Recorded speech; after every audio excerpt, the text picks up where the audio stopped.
ராம் சீதா சீரியல்ல நாளைக்கு என்ன நடக்க போதுன்னு பார்க்கலாம் வாங்க. இனிமேட்டு வரக்கூடிய எல்லா எபிசோடும் பீக் எபிசோடு தான். ரொம்பவே சூப்பரா எக்ஸ்ட்ரா நிறையா பரபரப்பா இருந்துச்சு. மிஸ் பண்ணாம ஃபுல்லோடையும் கேளுங்க. சுபாஷ் தலையில வந்து ரவுடி பசங்க வந்து இந்த ஒரு மாதிரி ஒரு பொருளை வந்து வச்சுட்டாங்க. வச்சதுக்கப்புறம் சுபாஷ் என்ன நினைச்சாங்கன்னு தெரில. கரெக்டாக அவங்க கிளிக் பண்ணுறப்ப சுபாஷ் வந்து நவுந்துடுறாங்க. சத்தம் கேட்டோன்னே அஞ்சலி, சத்யா, பிரியா 3 பேர் அரண்டு ஏஞ்சி வந்துகிட்டு இருக்காங்க. துரை வந்து கீழே வந்து ரூம்ல தூங்கிட்டு இருக்கப்ப அங்கேருந்து வெளில வந்துடுறாங்க. டேய் யார்ரா நீங்க அப்படின்னு சொல்லி துரை வந்து எத்தனையோ வாட்டி முயற்சி பண்ணி தடுக்க பார்க்குறாங்க. இருப்பினும் குடுகுடுன்னு ஓடுறாங்க. ராம் வந்து மாடிப்படியிலேருந்து கீழே குதிச்சு குதிச்சு வந்ததுனால, மாமா வந்தவன் ரவுடி பசங்களாம் எங்கே போனாங்க? இப்படிதான்ப்பா வாசல் பக்கமாக தான்ப்பா ஓடுறாங்க, வாப்பா பிடிக்கலான்னு சொல்லி துரையும் ராமும் வேக வேகமாக ஓடுறாங்க. ரவுடி பசங்க இன்னொருத்தன் வந்து வாசலில் வந்து அப்படியே முறுக்கிட்டு நின்றுட்டு இருக்காங்க. வண்டியை ஆக்சிலேட் பண்ணிட்டு இருக்கப்ப பின்னாடி வந்த ரவுடி வந்து டக்குன்னு உட்காந்து போக ஆரம்பிச்சிட்டாங்க. ராமுக்கு என்ன பண்ணு ஏது பண்ணும் சுத்தமாக வந்து புரியவே இல்லை. ச்சே தப்பிச்சிட்டானா அப்படின்னு சொல்லும்போது ஹாலில் வந்து எல்லாரும் பட்டமாக இருக்காங்க. சுபாஷ் மூஞ்சியே வந்து வேர்த்து போயிடுச்சு. என்ன ஆச்சு, எதனால் இவ்வளோ பெரிய பிரச்சனையெல்லாம் வந்துச்சு அப்படின்னு சொல்லும்போது சுபாஷ் வந்து கேட்குறாங்க, எனக்கு எப்படிப்பா தெரியும், அவங்க மாஸ்க் போட்டிருக்காங்க. எனக்கு என்னமோ வந்து ஹைதராபாத்லேருந்து எதுவும் பிரச்சனை வந்திருக்குமோ அப்படின்னு சொல்லி அவங்க செகண்ட் ஒய்ஃபை வந்து கோத்துடுற மாதிரி பேசுகிறாங்க. டேய் அங்கெல்லாம் பிரச்சனை இல்லைடா, அப்போனா அங்கே பிரச்சனை இல்லைனா வேறு யார்கிட்ட வந்து பிரச்சனை பண்ணி வச்சுருக்க, கேட்கவே ரொம்ப ஆவலோட இருக்குங்கிற மாதிரி துரை வந்து காமெடி பண்ணுறாங்க. என் உசுறு உனக்கு ரொம்ப ஆவலோட இருக்கா, என்ன நினச்சிட்டு இருக்க, கொஞ்சம் நேரம் காமெடி பண்ணாமல் இருக்கீங்களான்னு சொல்லி ராம் வந்து பேசினால அமைதியாகிடுறாங்க. அந்த இடத்துல யார்கிட்டப்பா வம்பளுக்கு வச்சுக்கிட்டீங்க அப்படின்னு சொல்லும்போது என்ன பொண்ணு எது பொண்ணுன்னு தெரியாமல் ஒட்டுமொத்த குடும்பம் ரொம்ப நடுங்கி போயிட்டாங்க.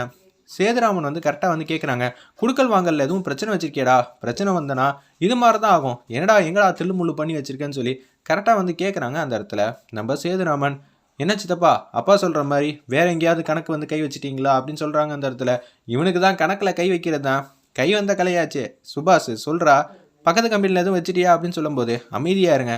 உடனே சுபாஷுக்கு வந்து என்ன சொல்லணும் எது சொல்லணும் தெரியாமல் அப்படியே உளர ஆரம்பிச்சிட்டாங்க. எனக்கு என்னமோ இவங்க வந்தவங்க தான் மகாலட்சுமி அனுப்பிச்சிருப்பாங்களோன்னு சொல்லி சந்தேகமாக இருக்குது அப்படின்னு சொன்னோன்னே உமா வந்து பாயிண்ட் வந்து பிடிச்சிட்டாங்க. அப்போனா இந்த கேஸுக்கும் சீதாக்கு சம்மந்தம் இல்லைன்னு சொல்ல வரீங்களா அப்படின்னு சொன்னோன்னே, ஐயோ என்ன பண்ணுறேனே தெரியாமல் உளராதிங்க, கேஸை பொறுத்தளவு சீதா தான் அமுச்சு வச்சிருக்கா, கைரேகைலாம் இருக்குது, ராம் வந்து பிடிச்சி வச்சிருக்கான், இவர்கிட்ட இப்போ கேள்வி கேட்காதீங்க, கேட்டால் என்ன சொல்வாருன்னு தெரியாது.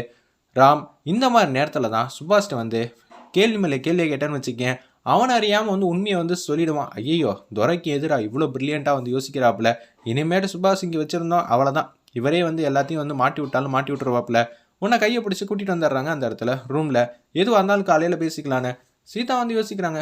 நிச்சயம் இதுக்கு பின்னாடி யாரோட சதி வேலை இருக்குது, சுபாஷெல்லாம் இது மாதிரிலாம் தொட முடியாதே அப்படின்னு சொல்லும்போது சீதா தான் இந்த மாதிரி ஆளை வச்சு பண்ணியிருப்பாளோங்கிற மாதிரி யோசிக்கிறாங்க. அந்த இடத்துல நம்ம அர்ச்சனா சுபாஷ் வந்து யோசிக்கிறாங்க. அந்த இடத்துல மகாலட்சுமி வந்து அனுப்பிச்சி வைக்கிறதுக்காக ரவுடி பசங்கள்கிட்ட வந்து ரெடி பண்ணோம், ஆனால் அவங்க பண்ண காரியத்தை சிறப்பாக பண்ணிட்டாங்க, நம்ம பேமெண்ட் கொடுக்காம ஏமாத்தினால தான் இந்த மாதிரி ஆயிடுச்சு போல இருக்குன்னு அடுத்த நாள் காலையில் வந்து வந்துடுறாங்க. நம்ம சுபாஷ் வந்து அவங்கள பணத்தை வந்து தூக்கி விட்டேறிறாங்க. டேய் பணத்தை தான் 2 நாள் தரேன்னு சொன்னேன்டா, அதுக்குள்ளே ஏன்டா இப்படி ஆள் அமிச்சேன், என்னப்பா அது, ஒன்று அனுப்பிச்சி வச்சுட்டு நான் எவன்ட்ட வந்து காசு வந்து கேட்பேன், உங்கள் அண்ணன்ட்ட வந்து வாலண்டரியாக வந்து நான் தான் அப்படி வந்து உங்கள் பொண்டாட்டி வந்து அனுப்பிச்சி வச்சேன், உங்கள் தம்பியை நான் அனுப்பிச்சி வச்சுட்டேன், தயவு செஞ்சு பேமெண்ட் வந்து கொடுங்கன்னு சொல்லி கேட்க முடியுமா, முடியாதுல்ல, என் தொழில் மேலே சத்தியமாக வந்து நான் எதுவும் பண்ணல, எங்கேயாவது ஏதாவது 7.5 கூட்டி வச்சுருந்தேன்னா சொல்லு, நான் இனிமேட்டு உனக்கு கால் பண்ணவே மாட்டேன், நீ தான் பேமெண்ட்டை கொடுத்துட்டல, அடுத்தது சிறப்பாக செய்யணும்னா சொல்லு, இனிமேட்டு உஷாராரு, உன்னை டார்கெட் பண்ணிட்டாங்க, போலீஸில் வந்தால கம்ப்ளைண்ட் பண்ணு அப்படின்னு சொன்னேன். சரி வேறு வழியே இல்லைன்னு சொல்லிட்டு அடுத்த நாள் காலையில் போலீஸ் ஸ்டேஷனுக்கு வராங்க. நம்ம சுபாஷ், அர்ச்சனா, துரையும் ஐபிஎஸ் அதிகாரி வந்துட்டாப்புல நம்ம ராமு அப்படியே வந்து சேரில் வந்து உட்காடுறாங்க. சொல்லுங்கள் சித்தப்பா, நீங்கள் எங்கே எத்தனை இடத்துல பிரச்சனை பண்ணி வச்சுருக்கீங்க, ஒரு இடம்னா ஞாபகம் இருக்கும், போகிற இடம் எல்லாமே தில்லுமுல்லா இருந்துச்சுன்னா என்னப்பா ஞாபகம், செகண்டரி ஹைதராபாத் அங்கே எங்கேயும் பிரச்சனையா அப்படின்னு சொல்லி கேட்குறாங்க.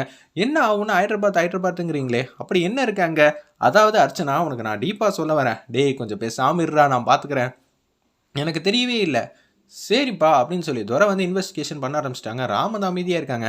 பிரச்சனை பண்ணது யாருன்னு தெரில, மாஸ்க் போட்டு வந்திருக்கான், நெத்தியில் இது மாதிரி வச்சுருக்கான், நவுந்துட்ட ஜஸ்ட் மிஸ்ஸில் எஸ்கேப் ஆகிருப்பேன், இல்லாட்டி யார்கிட்ட நாங்கள் கேட்டு விசாரிக்க முடியும், இப்போயாவது டாக்டர்கிட்டையும் போலீஸ்கிட்டையும் எல்லாத்தையும் உண்மையை மட்டும்தான் பேசணும், தயவு செஞ்சு உண்மையை வந்து சொல்லு, நீ எத்தனை இடத்துல பிரச்சனை பண்ணி வச்சுருக்க, ஆல்ரெடி மகாலட்சுமி கிட்ட 30 கோடி ரூபா ஆட்டையை போட்டு கடைசி நேரத்தில் மகாலட்சுமி எப்படி போனான்னு தெரியாமல் ஒரு கேஸ் வந்து வேறு பக்கம் போயிட்டு சீதா வந்து மாட்டிக்கிட்டா, நீ என்றானா இப்போ அடுத்த பிரச்சனையில் வந்து மாட்டிக்கிற, நம்ம குடும்பத்தை வந்து யாரோ ஒருத்தன் டார்கெட் பண்ணுறான்னு மட்டும் தெளிவாக தெரியுது ராம், நான் அவ்வளோ நேரம் காமெடியாக கேட்டுட்டு இருந்தேன், அதான் உண்மைன்னு சொல்லி துரை வந்து அடித்து பேசுனாங்க. அந்த இடத்துல இதை கேட்டோன்னே, நீங்கள் சொல்கிறது எனக்கு புரியுது, ஆனால் இவர் எதுவும் பேச மாட்டேங்கிறாரு, எனக்கு தெரியலையப்பா, குழுக்கள் வாங்கல ஏதாவது பிரச்சனை இருக்குன்னு தான் நினைக்கிறேங்கிற மாதிரி தான் யோசிக்கிறாங்க.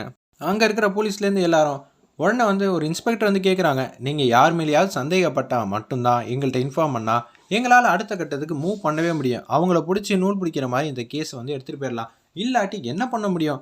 நேற்று மட்டும் ஏதாவது ஒன்று ஆயிடுச்சுன்னா இன்னொரு எனக்கு பாலே ஊற்றிருப்பாங்க. எனக்கு ரொம்பவே பயமாக இருக்குது. மகா போனதே என்னால் ஜீர்ணிச்சிக்க முடியல. இப்போ இங்கே வேறு இவ்வளோ பெரிய பிரச்சனையாக இருக்கே அப்படின்னு சொல்கிறாங்க. எனக்கு சீதா மேலே தான் சந்தேகமாக இருக்குன்னு சொன்னேன். துரை வந்து கடுப்பாயிட்டாங்க அந்த இடத்துல. என்ன நினச்சிக்கிட்டு இருக்க? எனக்கு ஓ மேலேயும் தான் சந்தேகமாக இருக்குது. அதனால நீ தான் காரணம்னு என்னால் ஓப்பனாக வந்து சொல்ல முடியுமா? என் புருஷனை நானே அமுச்சு வைப்பேனா? பின்ன இங்கே வந்து யார் மேலே சந்தேகம் இருக்குன்னு கேட்டால் எல்லா பழியும் சீதா மேலே தான் இருக்குன்னு சொல்லேன். ஏன் இந்த கேஸில் வந்து வேறு ஏதாவது பெண்டிங் கேஸ் எதுவும் இருந்துச்சுன்னா சொல்லுப்பா. எல்லாமே சீதா மேலேயே போட்டுடலாம். என்ன நினச்சிக்கிட்டு இருக்காங்க இவங்க? ராம், இதெல்லாம் நீ கேள்வி கேட்க மாட்டியா? சித்தி, நீங்கள் ஓவரா பேசுறீங்க. எல்லாத்தையும் வந்து சீதா சீதான்னு சொல்லிட்டு இருக்கீங்க. ஏதோ சீதா வந்து அவசரப்பட்டு இந்த மாதிரி மகாலட்சுமியை அனுப்பிச்சு வச்சுட்டா. ஏதோ காரணம் ரீசன்லாம் இருக்குது. ஆனால் சுபாஷ் மேலே கை வைக்கிறதுக்கு அவளுக்கெல்லாம் எதுவும் ரீசனும் இல்லையே. இன்னொன்று அவள் என்னமோ ப்ரொஃபஷ்னலாக 10-15 பேரை வந்து கூட்டமாக வச்சுக்கிட்டு இந்த மாதிரி செயல்படுத்துகிற மாதிரியே பேசுகிறீங்களே. இல்லைப்பா, காசு கொடுத்து யாரையும் அனுப்பிச்சு வச்சிருக்கலாம்ல. எனக்கு என்னமோ வேறு ஏதோ பிரச்சனையாக இருக்குன்னு தான் தோணுது. முதல்ல உங்கள் சந்தேகத்தை வந்து எதுவும் சொல்லப்பட மாட்டேங்கிறீங்க. அப்படி இருக்கும்போது இன்வெஸ்டிகேஷன் பண்ணுறது ரொம்ப கஷ்டமாக இருக்குது. நீங்கள் என்ன சொன்னீங்களோ அது எல்லாம் ஸ்டேட்மெண்ட்டாக வந்து சொல்லுங்கள். ரைட்டர் வந்து எழுதுவாங்கன்னொன்னே அர்ச்சனாவும் சுபாஷும் அங்கேருந்து சொல்லிகிட்டு இருக்காங்க. ராம், சத்தியமாக சொல்கிறேன்ப்பா, நிச்சயம் சீதாவுக்கு வந்து இந்த பிரச்சனைக்கு சம்மந்தமே இல்லை. ஏன்னா இங்கே நேற்று வந்தவங்க தான் மகாலட்சுமி அனுப்பிச்சி வச்சுருப்பாங்க. மகாலட்சுமி, அர்ச்சனா, சுபாஷ் எங்கேயோ ஒரு இடத்துல செம்மையாக வந்து சிக்கியிருக்காங்க. அது மட்டும் தெளிவாக தெரியுது. எப்படி சிக்கினாங்கன்னா என்னால் சொல்ல முடியலப்பா. நீ தான் ஐபிஎஸ் அதிகாரி. எனக்கு இன்வெஸ்டிகேஷன் மைண்டெல்லாம் கிடையாது. இருந்தாலும் ஓரளவுக்கு என்னால் புரிஞ்சிக்கக்கூடிய சக்தி எனக்கு இருக்குது. தயவு செஞ்சு புரிஞ்சுக்க மாமா. முதல்ல வந்து சீதா வந்து காப்பாற்றுற விஷயத்தை வந்து விடுங்க. சீதாவுக்கு இந்த கேஸுக்கு சம்மந்தம் இல்லை. ஓகே, எனக்கு தெளிவாக புரிஞ்சிக்க முடியுது. ஆனால் சீதா வந்து மகாலட்சுமி கேஸ்லேருந்து வெளில வந்து கொண்டு வரணும்னு நினைக்காதீங்க. அது நிச்சயம் நடக்காது. ஏன்டா, நீ ஐபிஎஸ் அதிகாரி ஆகணும்னு நான் எவ்வளோ தினமும் ஆசைப்பட்டேன். இனிமேட்டு என்னை யாராலையும் எதுவும் பண்ண முடியாது. இனிமேட்டு நிதானம் இல்லாமல் வந்தான்னு சொல்லி சந்தோஷப்பட்டுட்டு இருந்தேன். ஆனால் இப்போ நினைக்கிறேன்டா ராம், தப்பாக நினச்சிக்காத. நீ ஆனதே வேஸ்ட்ரா அப்படின்னு சொல்லிடுறாங்க அந்த இடத்துல. நம்ம தோற கோயிலில் வந்து 2 ரவுடி பசங்க வந்து நின்றுட்டு இருக்காங்க. அர்ச்சனா கதையை முடிக்கலான்னு. எதுக்காக இப்படி குடும்பத்தையே டார்கெட் பண்ணுறாங்கன்னு தெரியல. 4-5 பேர் நிற்கிறாங்க. ஒரு ஆள்கிட்ட வந்து இன்ஃபார்ம் பண்ணுறாங்க. அர்ச்சனா எப்படி இருந்தாலும் கோயிலுக்கு வருவா. வந்ததுக்கு அப்புறமேட்டுக்கு திருப்பி அவள் வீட்டுக்கு போகவே மாட்டா. அவளை அமுச்சு வச்சிடறோம். எதுக்கும் கவலைப்படாதீங்கன்னு சொல்லி பெரிய பெரிய பேர்களோட அர்ச்சனா வந்து அமுச்சு வைக்கலாம்னு சொல்லிட்டு முடிவு பண்ணிட்டு இருக்காங்க அந்த இடத்துல. அப்பன்னு பார்த்து அஞ்சலி, சத்யா, பிரியா, அர்ச்சனா, மீரா, சீதா எல்லாரும் வந்து மாசான காரில் வந்து இறங்குறாங்க. நீங்கள் எதுக்கு எங்கள் கூட வந்தீங்க? சும்மா பிரச்சனை பண்ணிட்டு இருக்காதீங்கன்னு சொல்லி மீரா வந்து ஒம்பளுக்குறாங்க. முதல்ல நீங்கள் வந்து சாமி வந்து கும்பிடுங்க, அதுக்கப்புறம் எதுவாக இருந்தாலும் பார்த்துக்கலாம் அப்படின்னு சொன்னோன்னே ஓவராக வந்து கலாய்க்கிறாங்க நம்ம சீதா அர்ச்சனாவை. ஏன்னா நீ ஏற்கனவே ஏகப்பட்ட தில்லுமுல்லாம் செஞ்சுருக்க. செந்தூரை வச்சு என் கதையே முடிக்கணும்னு பார்த்தல. என்ன சொல்கிறீங்க அப்படின்னு சொல்லி சத்யா வந்து கேட்குறாங்க. சில விஷயத்தெல்லாம் தெரிஞ்சிக்காமல் இருக்கிறது தான் நல்லது. அது எப்போதும் சரி. சரியா அப்படின்னு சொன்னேன். அதுவும் கரெக்டு தாங்கிற மாதிரி சத்யா வந்து யோசிச்சுட்டு இருக்காங்க அந்த இடத்துல. சாமியை முதல்ல நீங்கள் கும்பிடுங்க, அதுக்கப்புறம் நாங்கள் பின்னாடி வரோம்னு சொல்லி இவங்க வேற ஒரு சாமியை கும்பிட்டுக்கிட்டு இருக்காங்க. சீதாவும் நம்ம மீராவும் ஒரு பக்கம் ஒரு ரவுடியை வந்து பார்த்துட்டாங்க அந்த இடத்துல. நம்ம சீதா மறைஞ்சு நிற்கிறாங்க. அர்ச்சனா கதையை முடிக்க போகிறாங்கன்னு சீதாவுக்கு தெளிவாக தெரிஞ்சிருச்சு.